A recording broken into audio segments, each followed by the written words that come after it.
Olá, queridos amigos que estão sempre conosco na nossa página oficial do Facebook da CEFIF. Gratidão imensa estar com vocês. Às quintas-feiras, costumeiramente, quem apresenta o Evangelho para nós é nossa querida Kátia Yabico, que hoje não pôde estar conosco. Então, estou substituindo-a neste encontro, em mais um bate-papo. Muito grato a Deus, a Jesus, a espiritualidade amiga, a todos vocês que estiverem conosco aqui neste encontro. O objetivo sempre do Evangelho em nossas vidas é nos aproximarmos de Jesus, porque o Cristo mesmo disse que Ele é o caminho, a verdade e a vida. E nada melhor do que conhecermos os seus ensinamentos para que eles possam nos auxiliar nessa nossa trajetória evolutiva e principalmente também neste momento aqui de pandemia, onde muitos de nós estamos recolhidos em nossos lares no isolamento e muitos estão necessitando sair para trabalhar muito mais do que faziam antes, Somente aqueles da área de saúde, transporte, alguns comércios, enfim. Então que todos sejam muito bem-vindos, uma gratidão imensa pela bendita oportunidade.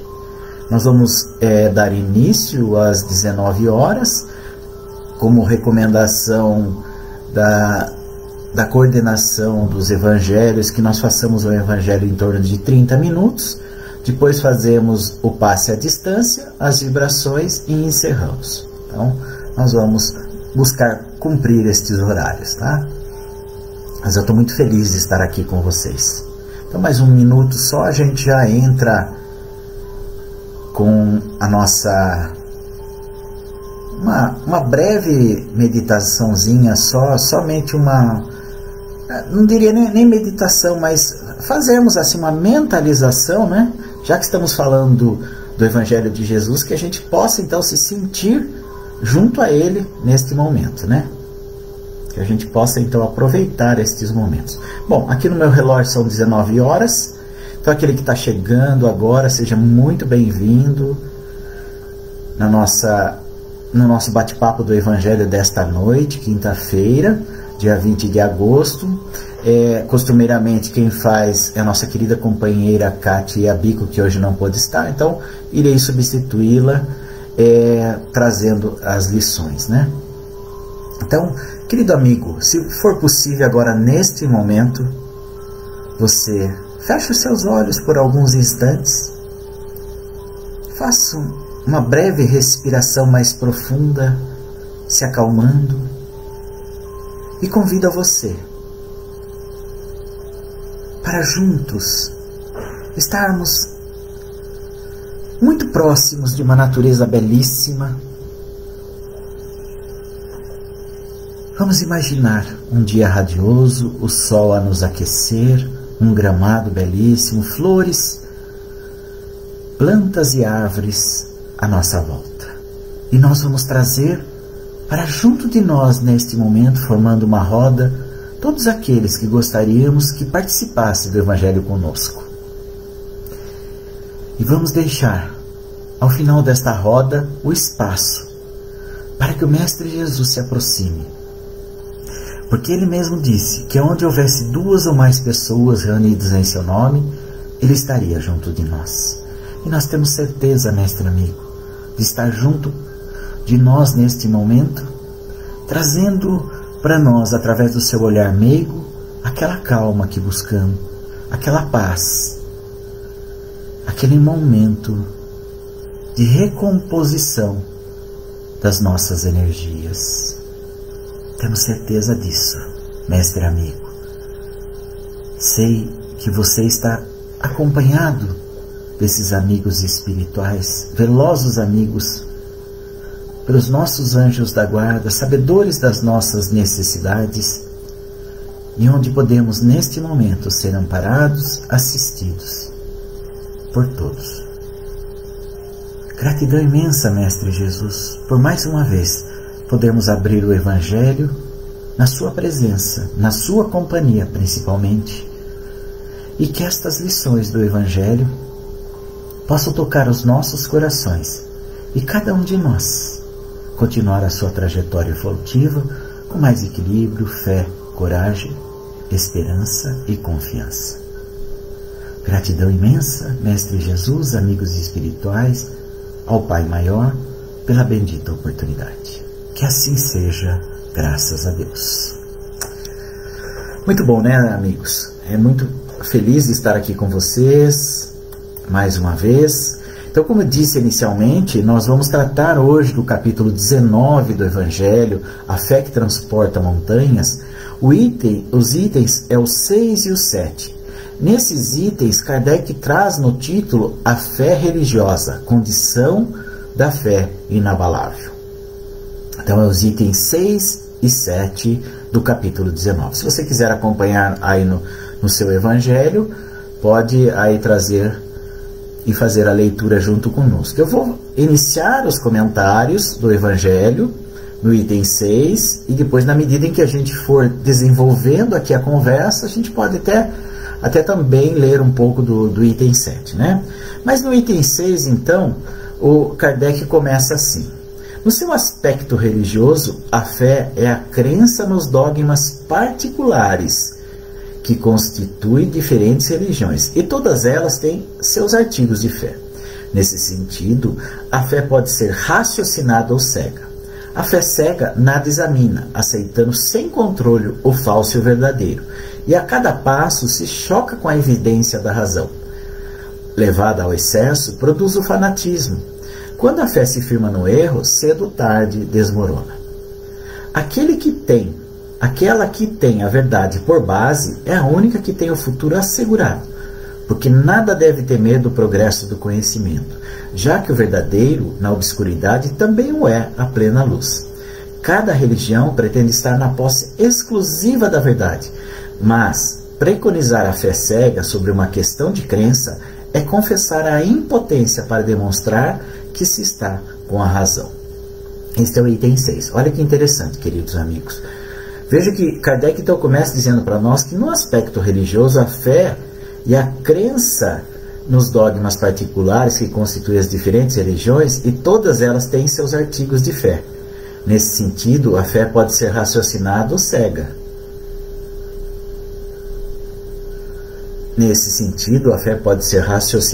ou cega. Olha que coisa interessantíssima. Então nós precisamos buscar então, nós temos que então buscar qual está sendo a nossa fé. Necessitamos então, queridos amigos, confiar. Veja, ele fala assim: no aspecto religioso, a fé e a crença nos dogmas particulares que constituem as diferentes religiões, e todas elas têm seus artigos de fé. Nesse sentido, a fé pode ser raciocinada ou cega. Mas veja que ele fala então que a fé cega nada examina, aceitando sem controle o falso e o verdadeiro, e a cada passo se choca com a evidência da razão. Sem dúvida, né? Então veja, é importante para a gente estar refletindo aqui que quando Kardec então traz para nós que a fé religiosa é a condição de uma fé inabalável, mas que no aspecto religioso nós podemos derivar para uma fé raciocinada e uma fé cega. Então vamos pensar um pouquinho naquele momento da fé cega. Vamos trazer até um exemplo para a gente então poder estar juntos aqui raciocinando, juntos aqui estar fazendo um exercício para a gente identificar essa fé cega. Olha, se você já leu o livro Paulo Estevão, ou se você não leu, eu sugiro a você, eu convido você a fazer a leitura, porque o livro é fantástico. Mas se você leu, faz muito tempo que você fez a leitura, se você puder, releia, que você vai ver com outros olhos. Mas esse livro Paulo Estevão, trazido por Emmanuel, é fantástico esse livro. Ele tem uma forma romanceada, mas conta a vida de Paulo, quando ele ainda era Saulo, quando ainda ele era o perseguidor dos cristãos, quando ele ainda era um sacerdote, né? Um sacerdote, e aliás, ele chegou a ser o sumo sacerdote ali da religião judaica, né? E veja que então, ele perseguia os cristãos, porque ele entendia que os cristãos estavam contrários a lei mosaica, né? E veja que ele não chegou a conhecer o Cristo, nada, ele começou a perseguição aos cristãos depois de que Jesus havia sido se retirado do nosso meio de convívio materialmente, né? Mas, olha que coisa interessante. O que o Paulo, como Saulo, enquanto ele estava à frente das leis judaicas, ele tinha uma fé. De certa forma, era uma fé cega. Mas ele estava, no seu entendimento, considerando que estava fazendo a aplicação correta da lei. Olha que coisa interessante. Isso é a fé cega. Porque ele estava, na perseguição aos cristãos, eles não tinham assim, nenhum critério, mesmo porque muitos dos cristãos eles foram mortos por conta de professarem a doutrina do Cristo. Então, mesmo o Saulo estando ainda, olha que coisa interessante, meus amigos, estando ainda baseado na lei mosaica, ele tinha uma fé cega daquilo que ele estava realizando. Ele não raciocinava. Tanto que a hora que ele começou a raciocinar, por que os cristãos iam lá para aqueles circos onde eram mortos pelas feras, comidos pelas feras, ou seja, em qualquer forma que era público, né? Em qualquer forma em que era exposto o cristão e morto em praça pública, ele começou a raciocinar. Como é que pode? Como é que pode? Eles estão morrendo por um carpinteiro. Eles estão morrendo por alguém que já não está mais nem aqui. E eles não abrem mão. Quando você pede para eles abjurarem do Cristo, eles não abrem mão. Eles são fiéis ao Cristo até o final. Então veja que aquilo atormenta ele. E quando ele então está na estrada de Damasco, e lá ele tem aquele encontro com Jesus e cai literalmente do cavalo e tem um encontro com Jesus, ele então percebe a grandiosidade do Cristo e passa então e se torna então, a partir de então, um cristão. E a partir de então, veja só, é muito interessante, por isso que eu convido você a fazer a leitura desta obra belíssima, Paulo e Estevão, porque você vai ver as nuances de toda a sua transformação. E antes de Paulo, então, iniciar a sua trajetória apostólica, como cristão, ele se recolhe 3 anos no deserto para aprofundar os estudos das lições que o Cristo havia deixado e poder então compreender, porque veja, nós estamos falando de fé raciocinada. O que Kardec traz aqui para nós? Aquele que tem a verdade por base é a única que tem o futuro assegurado, porque nada deve temer do progresso do conhecimento, já que o verdadeiro na obscuridade também o é em plena luz. Então a fé raciocinada que ele diz aqui, ela está pautada na verdade, né? Então ele depois, veja, então Paulo, que era Saulo, ele não conheceu Jesus pessoalmente, mas ele tem esse encontro com o Cristo na estrada de Damasco e faz a sua conversão. E a partir de então, ele passa a ter uma fé raciocinada. Porque no discorrer da obra, Paulo e Estevão, nós vamos percebendo quantas concessões, quantas renúncias ele precisou fazer para poder levar a mensagem cristã adiante, para poder levar a mensagem cristã a muitos povos, né? E provavelmente nós, aqui ocidentais, não teríamos a profundidade do conhecimento do Cristo se talvez não fosse Paulo, né? Desde aquele tempo. Então veja que é interessante, esse exemplo é um exemplo vivo para nós. Veja, enquanto Saulo, ele achava que ele estava cumprindo a lei mosaica dentro do seu cumprimento integral. Era uma fé cega. Quando então ele se transforma para cristão e passa então a divulgar o cristianismo para todas as nações as quais ele visitou, ele passa a fazer uso então de uma fé raciocinada. Porque ele percebe que diante da fé raciocinada, Cristo tinha trazido para nós a verdade. Cristo tinha demonstrado para nós a necessidade de cumprirmos as leis de Deus. Então ele passa a ter uma fé raciocinada, ou seja, como o próprio Kardec fala aqui no item 7, né? Que a fé raciocinada, olha, a fé raciocinada que se apoia nos fatos e na lógica não deixa nenhuma obscuridade. A fé raciocinada, o último parágrafo do item 7, a fé raciocinada que se apoia nos fatos e na lógica. Veja então, antes Saulo, ele estava pautado só nas leis. Se não cumprisse a lei, ele era punido. E a punição para os cristãos era a morte. Quando ele então toma contato com o Cristo e percebe a verdade, então ele passa a ter uma fé raciocinada, porque ela se apoia nos fatos e na lógica. Uma lógica. Não deixa nenhuma obscuridade. Cresce porque se tem a certeza. E só está certo quando se compreendeu. Eis porque ela não se dobra, porque só é inabalável a fé que pode enfrentar a razão face a face em todas as épocas da humanidade. E a gente pode estar até se perguntando assim, nossa, Alberto, mas então foi necessário aqueles que tinham a fé raciocinada, que tinham uma fé inabalável no Cristo, foi necessário até a morte deles? Foi para marcar aquela passagem e para que então fosse possível fazer a transformação. Porque veja, Paulo também, ao final da sua jornada, ele também foi morto por ser um cristão. Olha que coisa interessante. Mas a sua fé estava acima disso, porque ele se apoiava em fatos e lógicas. É isso que Kardec quer trazer aqui para nós nesses itens 6 e 7. Que uma fé religiosa, ela só é inabalável quando se apoia na razão.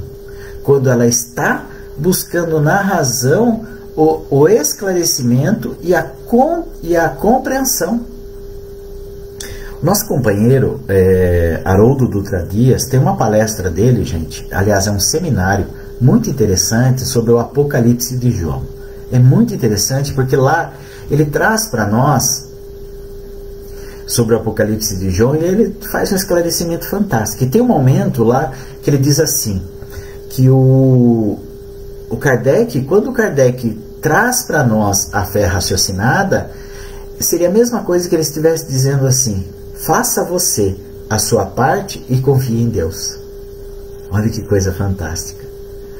Faça você a sua parte e confie em Deus. Ou seja, tenha plena confiança em algo superior a você, mas faça a sua parte.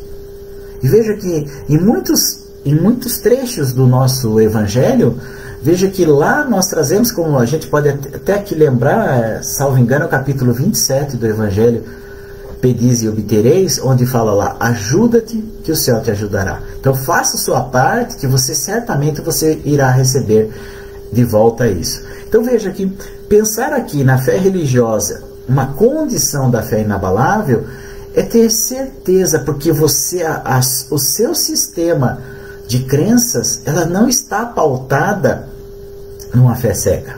Ela está pautada numa fé racional. Então veja o quanto é racional para nós pensarmos assim, puxa vida, eu sou um espírito imortal. Hoje estou na experiência material que convencionou chamar Alberto. Pois bem, mas sou um espírito imortal. Já tive muitas vivências no passado e terei tantas quantas eu necessitar daqui para frente no meu processo de evolução.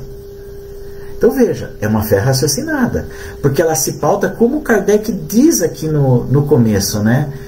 Aquele que tem a verdade por base é a única que tem o futuro assegurado, porque nada deve ter medo do progresso do conhecimento.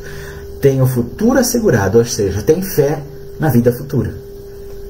Então, por isso que a doutrina espírita para nós, além de ser consoladora, ela pretende nos convidar a ter esta fé raciocinada, a buscar a fé fazendo a nossa parte, mas confiando em Deus. E fazer a nossa parte significa nós nos conhecermos, principalmente nos conhecermos, percebermos até o que me tira do sério, o que me tira da razão, o que me faz dizer assim, eu perdi a paciência.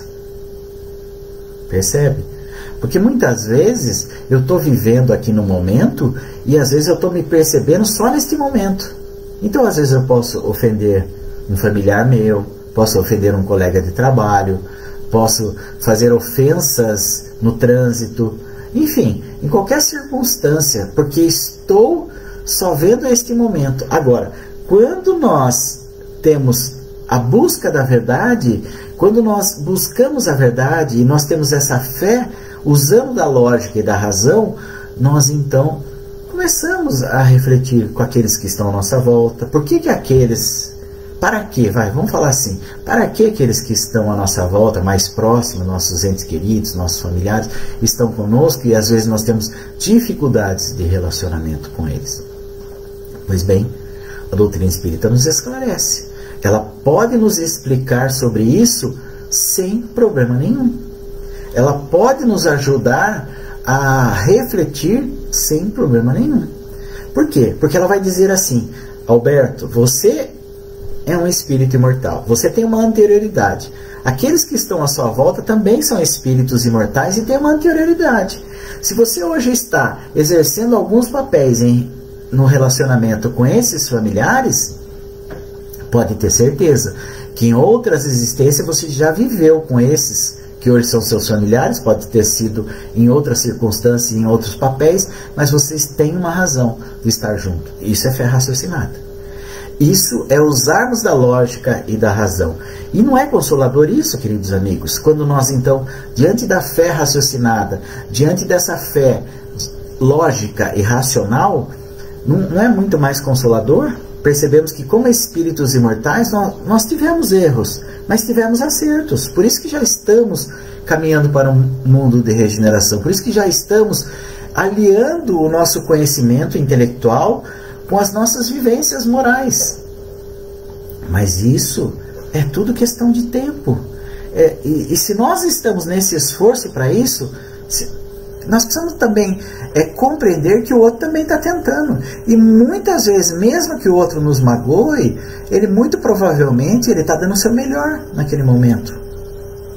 Veja, Jesus, quando ele traz para nós, eu tenho refletido muito sobre isso, tenho trazido já nos nossos bate-papos muito isso. Quando então o Cristo traz para nós a parábola dos talentos, e ele fala que o Senhor dá então 5 talentos para um, 2 para outro e 1 para um, e 1 talento para o outro, puxa vida, ele está falando de pequenas coisas, tanto que quando então o Senhor pede contas dos talentos dados aos 3, aqueles 2 que multiplicaram os talentos, o que o Senhor fala para eles? Servo bom, fostes fiel nas pequenas coisas. Veja, gente, provavelmente a nossa estada aqui neste plano de expiação e provas, nesta reencarnação, é justamente para sermos fiéis nas pequeninas coisas. Não se preocupe com as grandes, porque se nós formos fiéis nas pequenas coisas, nós teremos a intendência das grandes, como o Senhor diz para os servos bons. Te darei a intendência das grandes. Então é questão de tempo, gente. Por isso que a confiança, essa fé racional que Kardec nos convida aqui no item 6 e 7, ela nos faz nos acalmar. Ela tem essa possibilidade de nos acalmar, porque reconhecemos que não estamos só. Reconhecemos que esta jornada, ela tem início e fim. Mas daquilo de bom que eu tirar nesta jornada, ou seja, nesta reencarnação, eu irei levar aquele tesouro que Jesus disse que ninguém tira de cada um de nós. Então veja, Paulo consegue fazer a sua transformação moral numa única existência, mas ele já era o vaso escolhido, como diz Emmanuel. Ele já era um vaso escolhido pelo Cristo, como Emmanuel diz para nós. E nós, certamente, somos irmãos queridos também do Cristo, e cada um de nós trazendo seus talentos, cada um de nós buscando demonstrar fidelidade nas pequenas coisas. Porque, sendo fiel nas pequenas coisas, certamente nós teremos as grandes, a intendência das grandes, como diz o Senhor para os servos bons. Então, é questão de tempo, gente. qual é o nosso exercício hoje? Às vezes é aceitar a nossa condição. Às vezes, às vezes não, na maioria das vezes, aceitar a nossa condição dentro da família, dentro daquele grupo difícil, às vezes, que nós temos de tratos. Mas veja que às vezes é o grupo difícil de trato que nos faz transformar, que nos faz ir em busca desta fé racional. Não é verdade? Pensa nisso. Nós necessitamos hoje estar refletindo sobre as mensagens do Cristo diuturnamente. Não é só aqui nas lives do Evangelho, que a gente tem nas terças, quartas, quintas e sábados, às 19 horas. Ou só nas lives das palestras, às segundas, quintas, sextas e domingo. Não. Mas é diuturnamente pegar ali um trecho do Evangelho de Jesus e ver o que serve para o nosso dia a dia. Olha, foi muito interessante, porque antes aqui de nós iniciarmos a nossa live, fui convidado a participar de um atendimento fraterno virtual que a nossa casa está fazendo. E nós iniciamos então, a companheira lá na casa dela, eu aqui na minha casa, nós iniciamos com o Evangelho. Quando eu abro o Evangelho, o que caiu para mim? Itens 6 e 7. A fé religiosa, a condição da fé inabalável. O que nós estamos tratando aqui nesta semana do Evangelho. Até falei para a companheira, falei, nossa, eu estou precisando. Então, quando nós percebemos que abrimos o Evangelho e está se repetindo aquilo que está caindo para nós ali, a mensagem está muito próxima, ou vem nos dar uma resposta, nós precisamos perceber isso. Isso a gente começa a construir essa fé. Essa fé é inabalável, né? Que o Kardec vem trazer para nós. Porque fé, gente, como o Haroldo diz para nós, fé é você fazer a sua parte e confiar em Deus. E se nós confiamos em Deus, então nós estamos sendo fiel a Deus. Então fé vem de fidelidade a Deus. Não adianta nada eu colocar no para-choque do meu caminhão, lá do meu carro, aquele adesivo, Deus é fiel. E se eu não sou fiel? Adianta alguma coisa? Se eu não sou fiel? Ai, não, eu sou fiel. Nossa, ele me ajudou bastante. Eu resolvi muitos problemas materiais. E daí quando ele não resolveu os seus problemas materiais? Você vai continuar com fé com ele ou você vai discutir com ele ou vai até brigar com ele? Então, se a gente está em busca da fé racional, se está em busca da lógica e da razão, nada vai nos desacreditar em Deus. Porque veja que a doutrina espírita, se ela traz uma verdade, não é um sistema de crenças, pura e simplesmente. Porque o sistema de crença eu posso crer hoje e descrer amanhã. Agora, quando eu falo assim, eu creio na reencarnação, eu creio que eu sou um espírito imortal, se não tiver a compreensão disso, eu posso amanhã estar desiludido. Se eu sofrer alguns reveses materiais, algumas aflições na matéria. Agora, a doutrina espírita, se ela traz a verdade para nós, eu sei que sou um espírito imortal. Eu sei que eu estou aqui numa experiência material, uma programação reencarnatória. Eu não tenho um sistema só de crenças. Eu sei, eu confio, eu sei que é uma verdade das leis de Deus. E amigos, o Cristo já tentou dizer isso para nós há 2000 anos e nós não fomos capazes de entender isso. Mas não tem problema. Não tem problema. Não tem problema. O que eu estou falando aqui não significa que amanhã vai estar tudo modificado na nossa vida, nós vamos crer 100%, nós vamos ter uma fé inabalável. Não, não é isso. É realmente a gente perceber nessa construção. E pode ter certeza, o que nos faz repensar a nossa existência? O que nos faz? Momentos difíceis como esse que nós estamos vivendo agora, não é verdade? Nesta pandemia, nesta provação coletiva. Temos as provações individuais, aquela provação que é minha, aquela provação que é sua, querido amigo, mas estamos juntos numa provação coletiva. E se tem alguma coisa que eu aprendi nesta provação coletiva, é que eu não tenho o mínimo controle de nada. Você já percebeu isso? Nós não temos o mínimo controle de nada. Achávamos que estávamos sob o controle de tudo. E não temos o mínimo controle. Uma simples gordurinha, né? Que é o vírus, do coronavírus, do Covid, né, do coronavírus, uma mínima gordurinha demonstrou o quanto nós somos impotentes ainda. Por quê? Porque ainda não temos as construções. Porque a hora que a gente vê as construções para atingir essa condição essa fé inabalável que Kardec diz, que Kardec então direciona a nossa fé religiosa como uma condição para uma fé inabalável. Ou seja, qual é o sentido que ele quer dizer? Uma fé que nos liga a Deus. Eu faço a minha parte e confio em Deus. Olha que coisa fantástica, né? Mas é questão de tempo. Tenha paciência com você mesmo. Isso é fundamental também. Isso é progresso. Quando eu tenho paciência comigo mesmo, reconhecendo as minhas falhas, as minhas imperfeições, ainda os vícios que me dominam, eu estou no caminho. Então confie, querido amigo, não tenha dúvida disso. Nós estamos numa trajetória evolutiva. Nós somos espíritos de muito sucesso. Senão a gente não estaria aqui. Ah, mas Alberto, mas então, como é que era antes? Nossa, era muito pior. Era muito pior. Viu? A gripe espanhola em 1918 matou mais de 50 milhões no mundo. E o mundo tinha apenas 2 bilhões de habitantes. Próximo de 2 bilhões de habitantes, e matou mais de 50 milhões de pessoas a gripe espanhola. Não é? Não tô querendo fazer nenhuma comparação aqui para dizer que morreu pouco agora desta vez. Não era para morrer ninguém. Mas infelizmente ainda nós, enquanto homens, estamos com a nossa intelectualidade desenvolvida, e graças a Deus nós estamos usando essa tecnologia, esse conhecimento que o homem foi capaz de desenvolver para nós, a nosso favor, para o bem.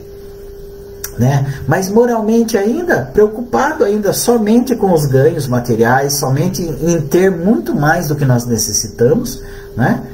E às vezes não, certamente este momento de pandemia é algo que veio por conta da nossa ganância. E ganância material, sem pensar no ser espiritual que nós somos. Por isso, porque não se diz que essa pandemia ela está ligada à nossa falta de higiene, nossa pouca higiene? Então, não importa se é no outro canto do mundo, não importa. Todos nós estamos inseridos no mesmo barco. Talvez nós consigamos fazer a nossa parte naquele trechinho do barco. Eles não foram capazes. Mas será que não seria necessário, então, que nós, então, depois de limparmos a nossa parte do barco, ir lá auxiliar ele na limpeza do outro? Porque é isso. Isso é fé raciocinada. É fazer a nossa parte e confiar em Deus. Então, queridos amigos, capítulo 19... A fé que transporta montanhas do Evangelho, itens 6 e 7, fé religiosa, condição da fé inabalável. A gente não leu todo o item 6 e 7 aqui, fizemos alguns trechos só. Se você puder dar uma lidinha, uma refletida junto, fica aí o convite para você. Como eu disse para você, respeitando a recomendação da coordenação dos evangelhos, a gente fazer o evangelho em 30 minutos, já estamos com 31 minutos que nós estamos aqui neste bate-papo. Então eu vou convidar você agora para passarmos então para o passe à distância, fazermos as vibrações e encerrarmos o nosso encontro.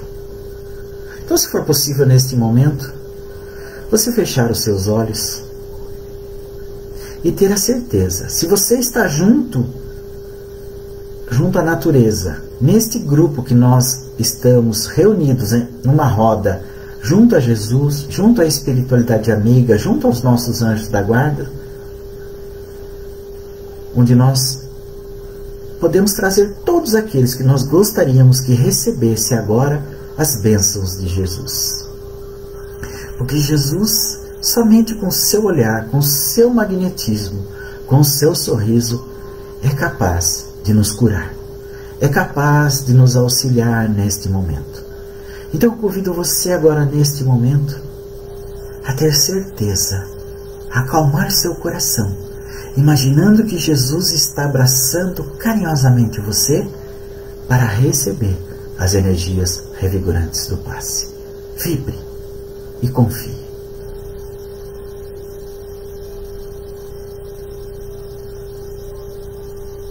Mestre Jesus, então, envolveu cada um de nós neste momento.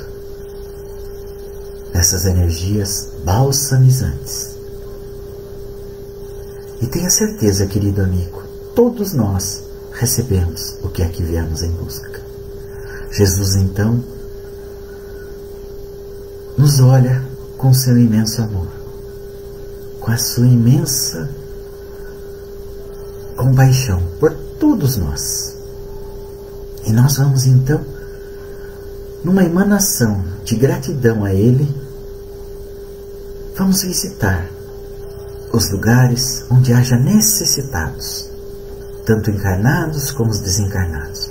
Imagine, se você viu algum noticiário na TV, se você é da área de saúde, da área dos transportes, da área dos comércios essenciais, onde você está hoje muito mais empenhado em colaborar, em servir, envolva em luz todos aqueles que estão ao seu lado neste momento,